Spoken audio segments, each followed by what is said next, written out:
কুড়িগ্রামের বুড়ঙ্গামারীতে ১২০০ কলা গাছ কেটে হামলার অভিযোগ উঠেছে একই এলাকার প্রভাবশালীর বিরুদ্ধে। সকালে উপজেলার শিলখুড়ি ইউনিয়নের উত্তর ধলঢাঙ্গা কালিয়ারচর গ্রামে এই ঘটনাটি ঘটে। এই ঘটনায় ভুক্তভোগী মোহাম্মদ হাতেম আলী থানায় একটি লিখিত অভিযোগ দায়ের করেছেন। জানা যায়, ক্রয়কৃত জমিতে হাতেম আলী দীর্ঘদিন ভূদখল থাকা অবস্থায় নুরুল হক, আব্দুল হক, রহম আলী, রাসেল ও আলামিন ওই জমি জোরপূর্বক দখলের চেষ্টা করে আসছে এবং জমিতে থাকা ১২০০ কলা গাছ কেটে ফেলে।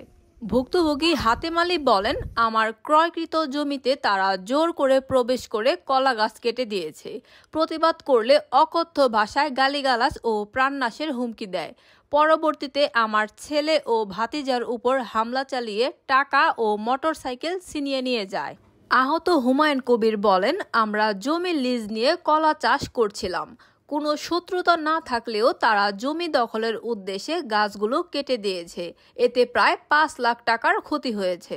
এ বিষয়ে বুড়ঙ্গামারীর থানার অফিসার ইনচার্জ আল হেলাল মাহমুদ বলেন, লিখিত অভিযোগ পাওয়া গেছে। ঘটনাস্থলে পুলিশ পাঠানো হয়েছে। তদন্ত সাপেক্ষে আইনানুগ ব্যবস্থা গ্রহণ করা হবে।